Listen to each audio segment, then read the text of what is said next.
नमस्कार, जय महाराष्ट्र। तर आपला आजचा जो व्हिडिओ आहे तो आहे ई-केवायसी संदर्भामध्ये।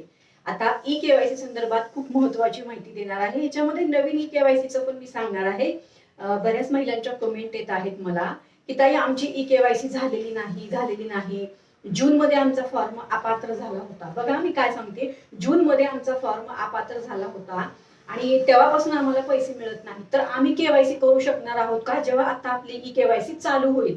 अजून तर झाली नाही, पण जेव्हा आपली केवायसी चालू होईल तर मी तुम्हाला एकच सांगणार आहे, जेवढ्याही महिलांचे फॉर्म आता अपात्र झालेले आहेत, मग ते नोव्हेंबर मध्ये झाले असतील, ई केवायसी केल्यानंतर तुमचे फॉर्म अपात्र झाले असतील, किंवा मग तुम्ही ई केवायसी केली नाही तरी फॉर्म अपात्र झाले, जून मध्ये झाले असतील, त्याच्या अगोदर झाले असतील, किंवा आता तुमचे फॉर्म मार्च एप्रिल मध्ये अपात्र झाले असतील, बरोबर, म्हणजे केवायसी केल्यावर, तर तुम्हाला आता या योजनेच्या अंतर्गत ई केवायसी करता येणार नाही। हे सगळ्यात महत्त्वाचा विषय आहे की ज्या महिलांचे फॉर्म जे निकषामध्ये बसत नाहीत त्यांच्यासाठी सांगते की ज्या महिला निकषामध्ये बसत नाहीत, निकष काय आहेत या संदर्भात ऑलरेडी एका निकषावर शॉर्ट व्हिडिओ शेअर केलाय, लॉंग व्हिडिओ पण शेअर केलाय, ते पहा।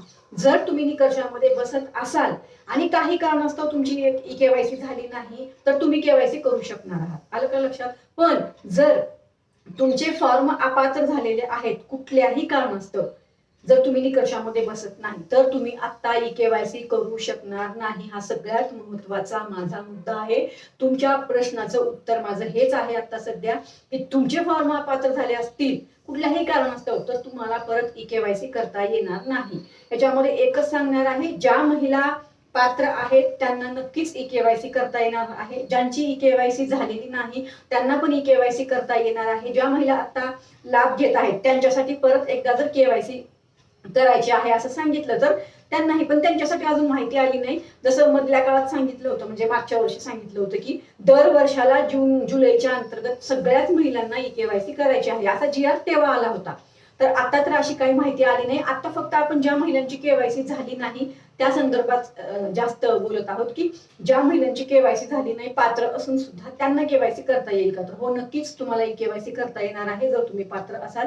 आणि मी तुम्हाला हे सांगितलं होतं की लवकरच ई केवायसी चालू होईल, तर नक्की आपली केवायसी लवकरच चालू होईल। आपण असं सरकारपर्यंत माहिती पण पाठवलेली आहे आणि मेन म्हणजे आपण आपल्या राज्याचे मुख्यमंत्री आपले आदरणीय देवाभाऊ यांनाही मी म्हणजे व्हिडिओ शेअर केला, तुम्ही बघितलं असेल की आपल्या सगळ्या सोशल मीडियाला मी हे व्हिडिओ शेअर केलेला आहे। त्यामुळे लवकरच आपली ई केवायसी चालू होईल आणि त्यांनी स्वतःही सांगितलंय की तुम्ही फक्त सांगा आम्हाला की ई केवायसी चालू करा, आम्ही पात्र आहोत म्हणून। आपण तसं त्यांना सांगितलंय की बऱ्याच महिला पात्र आहेत, देवाभाऊ परत एकदा ई केवायसी सुरू करा। ज्या महिलांची केवायसी झाली नाही त्यांच्यासाठी सांगते, त्या जर पात्र ठरल्या केवायसी मध्ये तरच त्यांना हप्ता द्या, हेही आपण सांगितलंय त्या व्हिडिओमध्ये। तुम्ही तो व्हिडिओ पाहिला असेल तर ठीक आहे, पाहिला नसेल तर तो व्हिडिओ मुद्दाम पहा जर तुमची केवायसी झाली नसेल तर, आणि तिथं कमेंट करा। तुमच्या कमेंट खूप महत्त्वाच्या असतात हे लक्षात घ्या। तर हीच एक माहिती होती आजची माझी केवायसी संदर्भात। काळजी करू नका, लवकरच आपली केवायसी चालू होईल एवढीच अपेक्षा आपण या व्हिडिओच्या अंतर्गत व्यक्त करू आणि आपल्या आदरणीय देवाभाऊंना परत एकदा विनंती करू की तात्काळ आणि लवकर ही केवायसी जी आहे ती पोर्टलवर हे जे ऑप्शन आहे ते द्यावं आणि ही जी ज्या महिलांची केवायसी अजून झाली नाही त्यांच्यासाठी ही केवायसी लवकरात लवकर ओपन करावी, लवकरात लवकर ही केवायसी करण्याची महिलांना संधी द्यावी आणि त्यांचा थांबलेला लाभ जो आहे तो परत सुरू करावा। हीच आपण या माध्यमातून आपल्या या व्हिडिओच्या माध्यमातून परत एकदा आपल्या आदरणीय देवाभाऊंना विनंती करू। मला असं वाटतं ही माहिती तुम्हाला समजली असेल तर इतर महिलांना या व्हिडिओला शेअर जरूर करा। बाकी सगळी माहिती दिलेली आहे। धन्यवाद, जय हिंद, जय महाराष्ट्र।